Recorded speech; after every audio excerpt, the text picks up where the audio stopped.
Boa noite. Boa noite. Hoje nós vamos conversar com Socorro Moraes, candidata a membro titular do Conselho Regional de Medicina. E o vereador Genilson Alves tira licença e Câmara convoca suplente. O cenário político está no ar.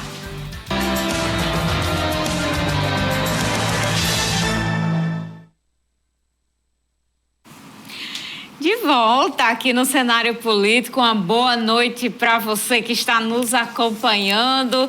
Já aqui de volta, vamos conversar sobre eleição para o Conselho Regional de Medicina, mas também vamos falar sobre muitos assuntos que envolvem a profissão, incluindo política.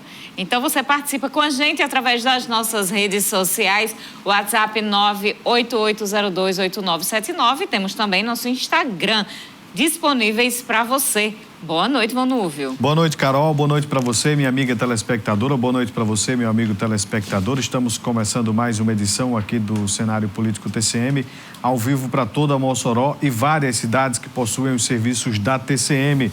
Se você que está aí nos acompanhando já prestou atenção, o semblante de Carol Ribeiro está mais tranquilo, está mais, avivado, depois aí de quase 60 dias de férias, aí entre praias, resorts e tudo mais. Ela está de volta, Carol Ribeiro. Estou de volta, dado as devidas proporções aí dos exageros de Vanúvio. Você que acompanha a gente sabe que foram 15 dias, né, Vanúvio, de férias, já como também a revanche das férias de Vanúvio. Mas sim, estou descansada. Também não teve resort não, mas deu tudo certo. Eu digo isso, Carol, porque os meninos do Master ali, o pessoal dos cortes aqui, ó, eu vou olhar para lá, eles cortam para cá. Esse é o pessoal do Master que faz isso. Eles disseram que estavam com a sensação que estavam 60 dias sem você, uma saudade imensa. Imagina. E aí, agora você já de volta. Imagina como desvoltou por vista a saudade. Olha, já quero voltar mandando alô, viu, gente? Toda a turma da Câmara Municipal, hoje acabou o recesso da Câmara, junto com o fim das minhas férias. Sou vereadora não, mas encaixou bem direitinho. E quero mandar um alô aí pro pessoal da recepção da Câmara Municipal. Tem o Pedro Igor, tem a Mara, o Erivan, Fabiano, Branquinha, Mário e Nevinha, todo mundo que fica ali na recepção da Câmara Municipal de Mossoró, sempre recebendo o povo, os visitantes da Casa Legislativa Municipal. Um alô para todo mundo e também para o ex-vereador Manel Bezerra, viu? Que está sempre lá. Olha, eu vou dizer, mais assíduo do que alguns vereadores, viu? É verdade, é verdade. Toda a sessão está lá. Se marcasse presença de visitante, ele estava ali. No fim do ano recebia um prêmio, viu? Muito obrigada aí pela atenção sempre, vereador Manel Bezerra, acompanhando também o cenário político toda noite. E já que a gente está falando de Câmara, o Legislativo moçoroense aprovou hoje o pedido de licença parlamentar do vereador Genilson Alves. A nova liderança da bancada governista foi definida. O requerimento para a licença de 31 dias foi protocolado na semana passada e nesta terça-feira o vereador Genilson Alves já não compareceu à sessão ordinária. Os vereadores aprovaram o requerimento e a bancada governista já definiu nova liderança. Há algum tempo a bancada deveria ter indicado um segundo vice-líder, que é permitido regimentalmente, né? E agora, nesse momento oportuno, com a licença do vereador Genilson Alves, os nossos colegas aqui da bancada de situação escolheram o nosso nome para nós sermos indicados como vice-líder. Então, a gente entra nesse meio aí de articulação da bancada, onde eu acho que a gente já fazia um trabalho. Não, como é uma licença de um mês, né, nós vamos continuar o trabalho do vereador Genilson, um trabalho muito bem feito.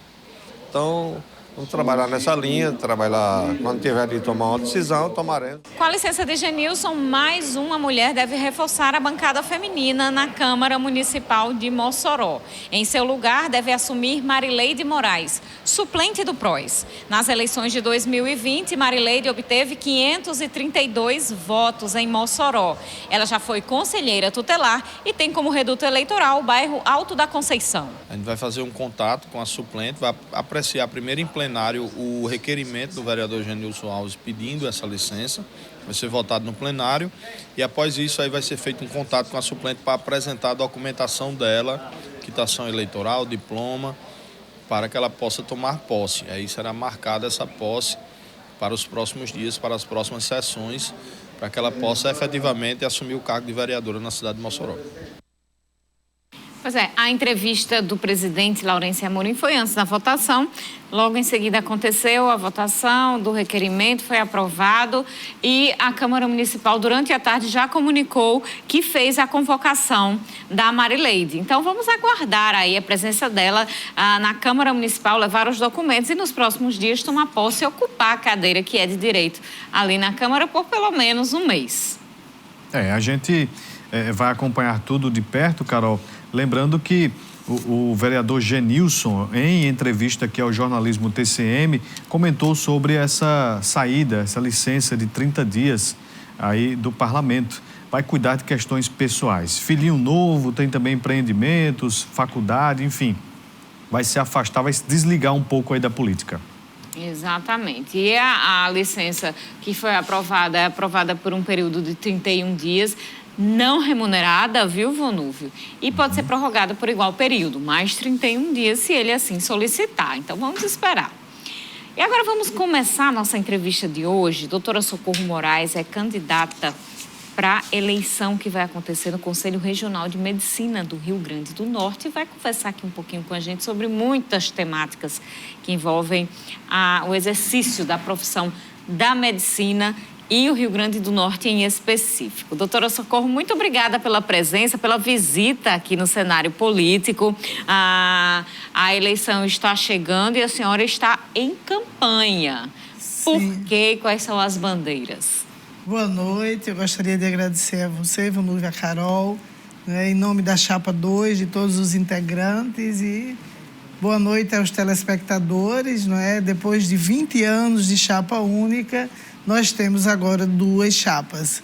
Entendemos que é importante isso até para a gente rediscutir o papel do Conselho Regional de Medicina, a importância do Conselho, não só para a atividade médica profissional, mas também para a prestação de serviço em saúde à sociedade. E como é que a senhora chega para esta campanha?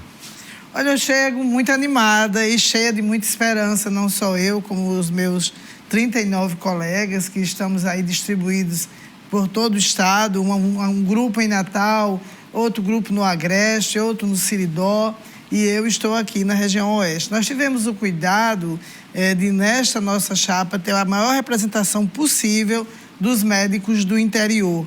Eu acho que, em virtude da zona de conforto, dos meus adversários, eles sempre fizeram a chapa 100% de Natal, com muito pouca representação do interior, às vezes nenhuma representação do interior. E aí nós, em 2003, nós somos candidatas também, perdemos a eleição porque acho que esquecemos de valorizar o interior e perdemos exatamente aqui no cenário do Oeste, em especial em Mossoró. Então, dessa vez, nós temos 4 representantes aqui dessa região, compondo a nossa chapa, 2 titulares e 2 suplentes. A senhora citou que é importante rediscutir o papel do Conselho Regional de Medicina. Rediscutir que aspectos? No aspecto do Conselho estar mais presente, não só na vida dos profissionais médicos, haja vista que é a nossa entidade mor, é a nossa entidade maior. O Conselho é uma autarquia regida por um regimento próprio, não é? E, inclusive, o Conselho tem poder de polícia. Então, o Conselho se reveste de uma importância singular. É o Conselho que habilita ou não um médico, mesmo que ele tenha um diploma, para ele exercer a medicina no Brasil. Então, é de uma importância muito grande, no cenário das demais entidades médicas, o Conselho se destaca. E também na fiscalização, na qualidade da prestação do serviço, tanto por parte dos profissionais, quanto dos cenários, dos serviços de saúde em geral no Estado e até no Brasil, haja vista a importância também do Conselho Federal de Medicina. Vamos então fazer um intervalo, daqui a pouquinho a gente volta e conversa mais com a doutora Socorro Moraes, candidata ao Conselho Regional de Medicina.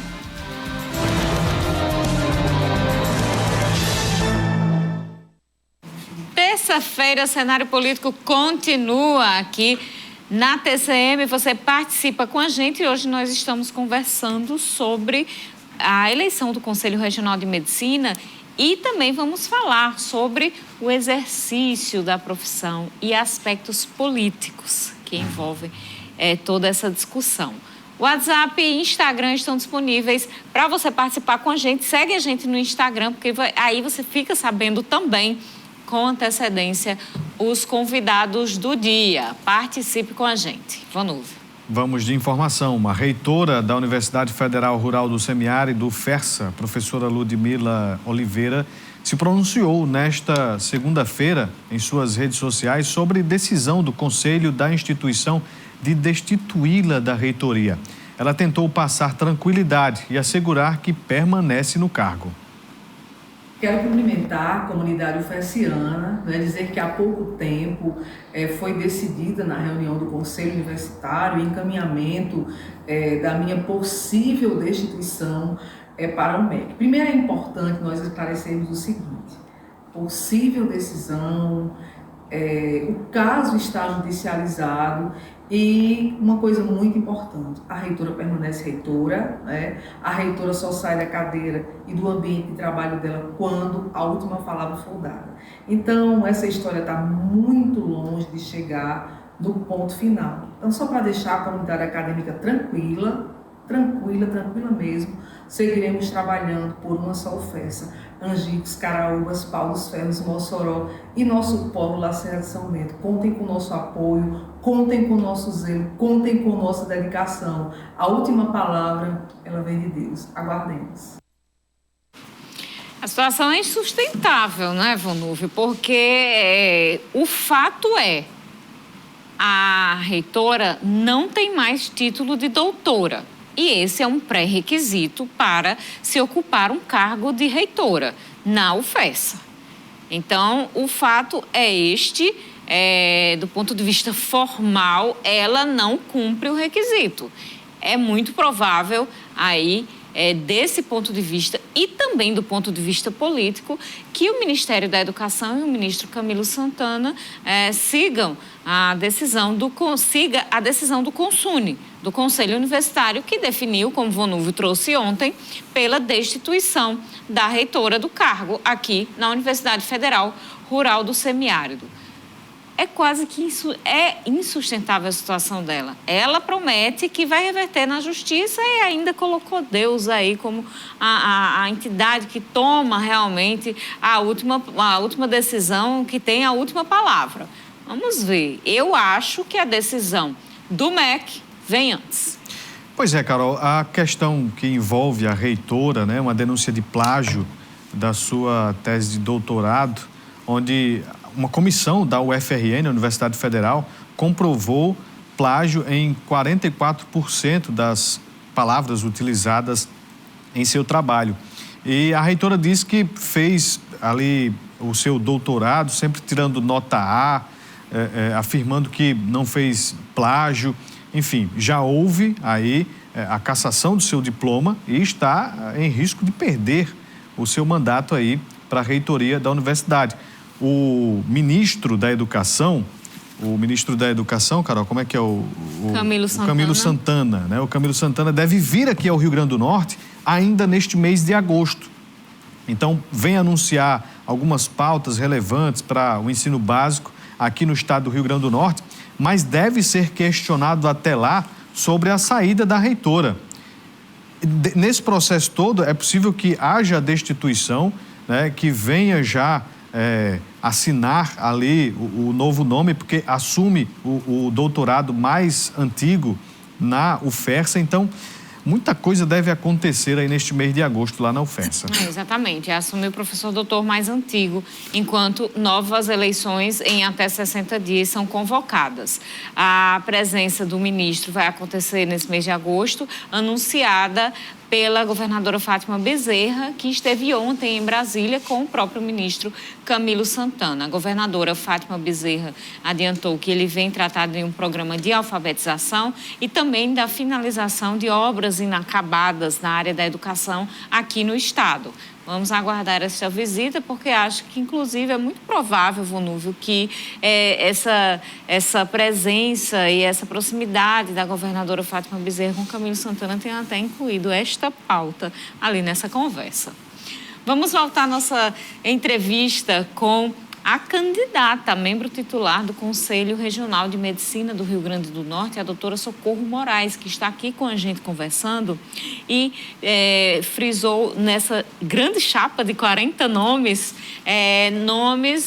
de todo o estado, não somente da capital e região metropolitana, mas também representantes nos municípios ao longo do estado. Por que é importante essa representatividade no interior? Nós construímos uma chapa bem plural, porque nós entendemos que o Conselho precisa sair dos seus muros, precisa sair da capital. E onde estão as pessoas e os profissionais médicos? O Conselho precisa sair dos seus muros e entender como é que os médicos estão trabalhando, as condições. Por exemplo, nós temos uma situação esdrúxula hoje no Rio Grande do Norte. Os profissionais médicos, anos a fio aí, com atrasos salariais de até 6 meses. Você imagine, Carol, um profissional trabalhar e ficar 6 meses sem receber o seu salário. E somente agora, depois de muitas denúncias que nós fizemos da Chapa 2, é que o Conselho acionou a Justiça Federal para fazer com que os gestores paguem aos profissionais médicos, né? Se criou um instituto do cooperativismo, né, nessa relação entre os profissionais e os gestores e os contratantes, não é? Haja vista a ausência de concurso nesses últimos 4 anos, a lei de responsabilidade fiscal dos municípios, e se criou essa situação das cooperativas. E assim, então é uma relação difícil, complicada, porque os gestores não repassam o dinheiro para as cooperativas, por sua vez, não têm fundo de caixa para pagar a folha dos profissionais. Por exemplo, a gente visitou a cidade de Iaçu, o Hospital Regional, uma estrutura maravilhosa, né, com dinheiro do Banco Mundial, fizeram uma reforma, uma maternidade assim, que nem nos serviços privados de Natal se tem, mas não tem gente. Tem paredes maravilhosas, assim, toda a estrutura linda. Se eu ainda pudesse parir, eu queria parir numa maternidade como aquela. Mas você não tem gente. Então, assim, não adianta você ter uma estrutura espetacular e não ter pessoas. Pessoas é que faz a diferença nos cenários, né? E é preciso que o Conselho esteja presente exatamente nos serviços, ao lado dos profissionais médicos, para acompanhar essa prestação de serviço e cobrar dos gestores. O Conselho é a única entidade nossa que tem poder de polícia. Não é? Então, não é possível essa situação do Conselho fechado nas suas paredes e a sociedade que pague o pato, né? Desculpe o termo, mas na verdade é isso, porque na hora em que você para um serviço essencial, quem paga é a sociedade. E como é que a senhora vê hoje o Conselho diante destas dificuldades? Porque a senhora critica e diz que tem que estar atuante. Como é que está hoje? Qual é a avaliação que a senhora faz hoje deste atual cenário junto com o Conselho? Esse grupo que lá está é um grupo, na verdade, que está lá há 40 anos, não é? Virou carreira ser conselheiro. E há 20 anos sem oposição. É possível fazer? Sim, é possível fazer. O Conselho tem poder para isso, mas eles se acomodaram. É um grupo 100% de Natal, sentado na cadeira, lá no prédio. Vão uma vez por semana, você chega lá, dificilmente tem alguém presente. Tem os funcionários, né, os servidores do próprio Conselho. Mas é muito difícil você encontrar um conselheiro lá, exceto no dia das reuniões ordinárias. Eu sei que médico trabalha muito, são muitas atribuições, mas ninguém pediu para você compor um conselho. A gente está submetendo o nome a uma eleição. Não é? Então, se nós estamos lá na qualidade de representantes, a gente tem que honrar o lugar que ocupa. Doutora Socorro, a senhora falou aí sobre precarização do trabalho do médico. Em que sentido, em que local esse trabalho é precarizado? Carol, é no estado todo. De Natal, onde nós andamos, é uma queixa só. É atrasos salariais, é falta de condições, é violência contra os médicos nos locais de trabalho, falta de segurança.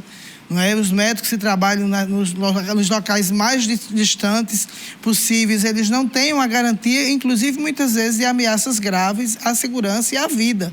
Não é? Você veja bem, a maioria dos profissionais cumpre 5, 6 escalas, porque para a sobrevivência, porque se esse não paga, o outro vai pagar, então assim, ali ele vai driblando a sua sobrevivência.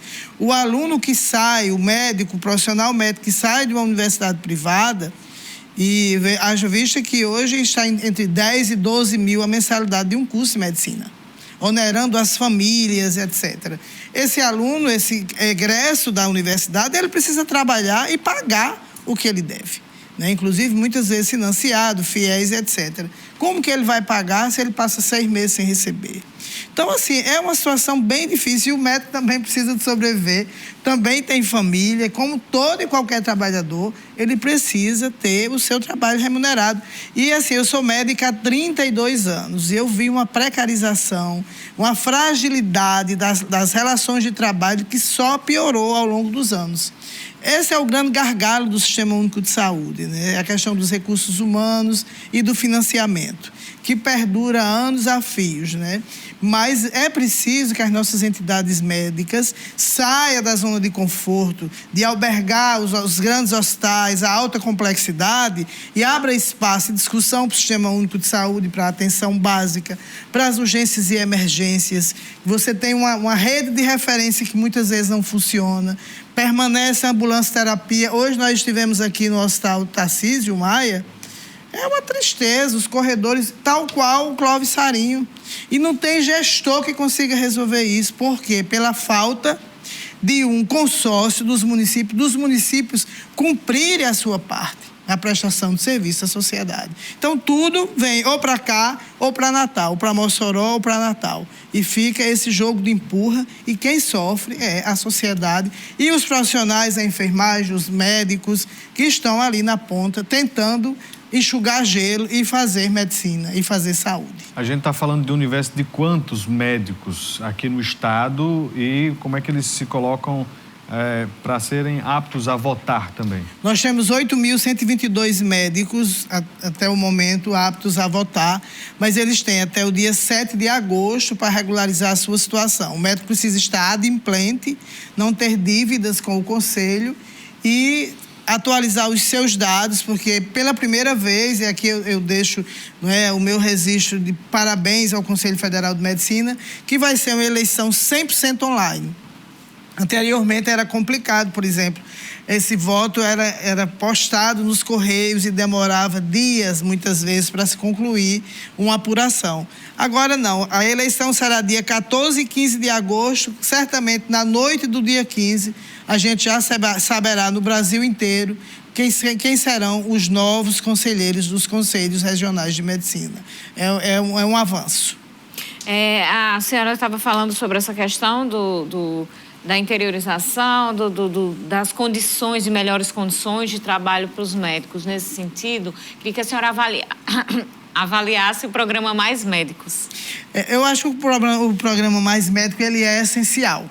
Esse Brasil de muitos Brasis, né, há uma tendência dos profissionais, principalmente dos especialistas, a se localizar nas capitais, nas grandes cidades. E é necessário mais médicos, né? Agora, o que nós discutimos, e nós somos contra o modelo do Revalida. Nem como era anteriormente, uma prova que você passa 3 a 5% dos candidatos, algo está fora de ordem no processo pedagógico desse, no processo avaliativo desse. E, principalmente, a segunda fase, a prova prática, feita num hospital simulado, com atores, não com pacientes verdadeiros ou bonecos.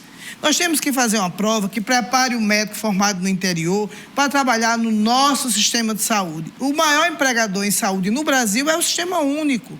É a atenção básica que deveria resolver pelo menos 80% a 90% dos problemas de saúde da população. E não resolve porque não tem resolutividade, por falta de educação continuada. Quer dizer, são vários gargalos e que comprometem toda a prestação da assistência em saúde e que culmina com os hospitais abarrotados, os prontos-socorros cheios de pessoas. E é uma coisa assim, esdrúxula, é uma coisa que se arrasta, sabe, anos a fio, e a gente não vislumbra assim, uma possibilidade e um caminho. Mas a gente sabe que é no debate, é na discussão, é cobrando dos gestores que a gente consegue avançar. Na mesa do gestor tem várias demandas. Então, se nós não estivermos lá, nós profissionais médicos, junto com as demais profissões, defendendo isso, é essa falência que a gente vê aí, não é? Vamos então fazer um intervalo, daqui a pouquinho a gente conversa mais. A doutora Socorro Moraes, que é candidata a membro titular do Conselho Regional de Medicina do Rio Grande do Norte. Daqui a pouquinho a gente volta. De volta com o nosso programa, último bloco agora. Dá tempo ainda de você participar do nosso cenário político, fazer parte do programa de hoje através das nossas redes sociais, Instagram e WhatsApp, viu? Hoje, gente, excepcionalmente. O WhatsApp tá aí na tela, 988028979. Participe com a gente. Vamos de informação. O governo do estado publicou no Diário Oficial o resultado fiscal referente ao terceiro bimestre de 2023. O secretário da Fazenda, Carlos Eduardo Xavier, compartilhou a informação em publicação nas redes sociais. De acordo com as informações, a receita realizada do estado cresceu 3,01% em comparação ao mesmo período de 2022. Mas, por outro lado, a despesa empenhada cresceu 14,44%. Também nas redes sociais, o titular da pasta chamou a atenção para alguns números, entre eles o gasto com pessoal e encargos, que teve crescimento de 19,82%, enquanto a receita arrecadada teve aumento de apenas 2,49%. Sobre a situação, o secretário escreveu, abre aspas, não há como manter as contas equilibradas com este quadro e por isso venho insistindo na necessidade de contenção do crescimento da folha nos próximos anos, fecha aspas. Também, de acordo com o secretário, 2 motivos principais explicam a baixa arrecadação para o período. Um deles são os efeitos da Lei Complementar 194, que reduziu a alíquota do ICMS entre serviços essenciais, como, por exemplo, o combustível. Agora, para o segundo semestre, a luta é justamente essa, aumentar a arrecadação do imposto para que seja possível fechar as contas do governo, inclusive com o pagamento do 13º salário. A outra questão apontada pelo secretário foi a estagnação do Fundo de Participação dos Estados e Distrito Federal, ocasionada pela manutenção dos juros altos. O secretário escreveu que a busca no segundo semestre é por um crescimento consistente das receitas de ICMS. Além disso, o Estado deve correr atrás de receitas extraordinárias, como a adesão ao PEF para a retomada dos investimentos. E a gente já volta direto nossa conversa com a doutora Socorro Moraes, está aqui conversando com a gente, e a gente falava no bloco anterior sobre o Mais Médicos. A senhora acha necessário o programa, mas existe uma questão no Mais Médicos que há uma dificuldade de médicos para áreas mais longínquas dos grandes centros. Esse não é um grande desafio, até dos próprios conselhos de medicina junto aos profissionais? Sim, é um desafio tanto para a gestão, né, para os secretários, governadores, prefeitos de municípios e também para o Conselho. Por isso que nós descentralizamos, né, e estamos prestigiando o médico do interior, porque nós precisamos aumentar a fiscalização para evitar os falsos médicos, né? Esse é um papel primordial do Conselho, né? E também fiscalizar a prestação de serviço pelo mau médico. E o bom médico, ele precisa ser ovacionado, não é? Mas o mau médico e o falso médico tem que, de alguma forma, o mau médico, ele precisa ou entrar para um programa de educação continuada, ou ele precisa ser cuidado, cercado pelo Conselho. E o falso médico tem que ser entregue à polícia. Não é possível. A gente viu agora, recentemente, vários casos no Brasil inteiro, não é? Também de maus profissionais. Eu digo muito, existem 3 categorias que quando não são bons, tem que sair do cenário muito rapidamente, que é o médico, o político corrupto e o mau policial, né? Porque causa um mal intangível à sociedade. né, na segurança, na gestão dos recursos públicos e na prestação do serviço em saúde. O médico ainda é o grande líder da equipe de saúde. Então, o Conselho precisa acompanhar mais de perto a abertura de novas escolas, a formação dos profissionais médicos, oferecer o espaço e a estrutura maravilhosa que o Conselho tem para a educação continuada desses profissionais. Isto é papel do Conselho, junto com a Associação Médica. E as questões trabalhistas, o Conselho também pode, junto com o sindicato, estar acompanhando isso. Então, o Conselho realmente é o grande líder das entidades médicas e não pode ficar como está, um grupo fechado exclusivamente em Natal, sentado em berço esplêndido, e a sociedade que entrega a própria sorte, assim como os profissionais médicos. Muito se fala e se cobra também, né, a sociedade sobre a abertura de novos cursos de medicina por meio de universidades públicas. Como a senhora mesmo relatou, a mensalidade numa faculdade particular custa 10, 12 até mil, mais do que né? isso, né? É verdade. É muito dinheiro. E como é que a senhora avalia esse processo de criação de novos cursos, principalmente no interior? Eu acho que é importante, viu, Vanúvio? Eu acho que existe uma demanda, existe muitos brasileiros saindo do Brasil, as famílias muitas vezes sem nem condições, né, mas mantendo um filho no exterior estudando, que ainda vem para o Brasil para fazer uma prova, para tentar entrar no mercado de trabalho. Mas a abertura de novas escolas é fundamental, que se tenha um projeto pedagógico, que seja um ensino presencial, o médico não aprende medicina à distância, isso não existe. Não é? E que se tenha realmente um rigor na avaliação para que a gente possa conceder o título de médico a um profissional. É uma responsabilidade muito grande da escola e do conselho que habilita o profissional para o exercício profissional. Olha, quero mandar um alô aqui para o João da UPA do BH e toda a equipe que estão ligados, e também o Niel do Sumaré.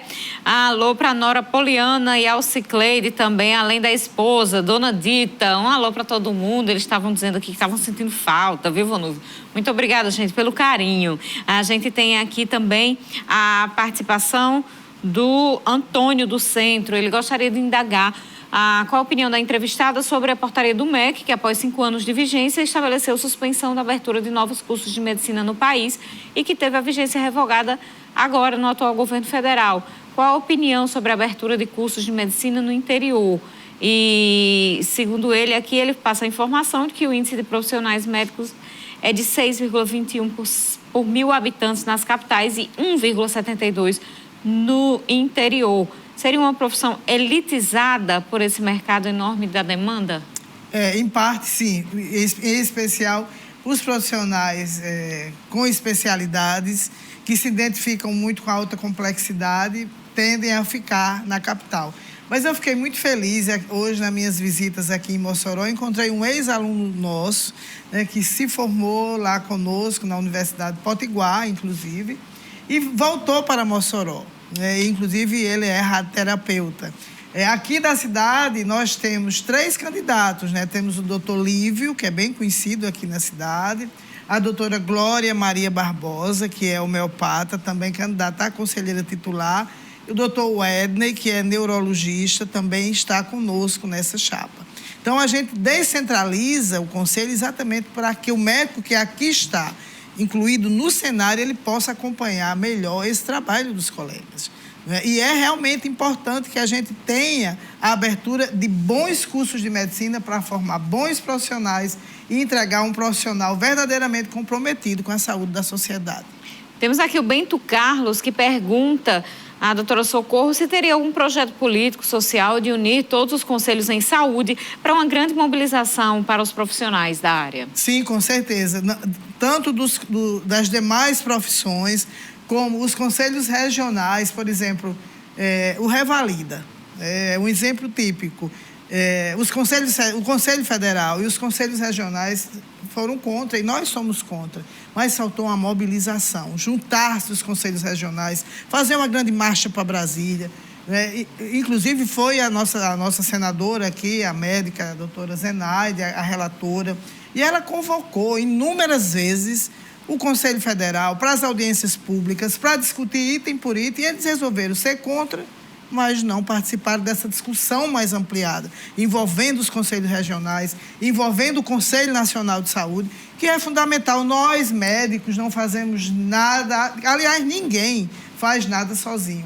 E eu digo muito, o médico, ele é só mais um profissional da equipe de saúde. Não existe essa história de classe médica. Nós somos uma categoria profissional, como são as demais profissões. Qual a avaliação da senhora sobre o processo ideológico que passou também os médicos, né, no ano passado, eleições gerais, em outros pontos, né? Quando se fala em política, tem sempre ali aquela ideia do médico, uns contra a esquerda e direita, enfim, até mesmo com relação à Covid, houve também uma politização ali da atuação médica. Como é que a senhora enxerga esse tipo de situação? Eu acho que cada um tem o direito de votar em quem quiser, de exercer a sua militância política, mas no partido político. Nos conselhos, nas entidades médicas, a nossa militância tem que ser em defesa da saúde da sociedade, em defesa do trabalho dos profissionais médicos. Infelizmente, em 2014, nós assistimos a essa politização das entidades médicas. Não sei se vocês se lembram, no segundo turno, que a candidata era Dilma Rousseff e Aécio Neves. Se fez uma camisa, os médicos do Brasil votam com Aécio Neves. Então, a partir dali, se politizou as entidades e permaneceu até agora. Inclusive, eles criaram aí fake news, dizendo que nós éramos uma chapa financiada pelo Partido dos Trabalhadores para fazer um aparelhamento ideológico nos conselhos, que era um movimento nacional, quer dizer, desconstruindo esse movimento de oposição, porque há realmente uma insatisfação, e essa insatisfação não é só no Rio Grande do Norte, com o papel dos conselhos, principalmente na pandemia. Os conselhos ficaram a favor do kit Covid, inclusive aqui no estado do Rio Grande do Norte, contra a vacinação, antivacinal, um negacionismo, inclusive se acumpliciando com gestores que estavam gastando rios de dinheiro público para comprar e distribuir o kit Covid.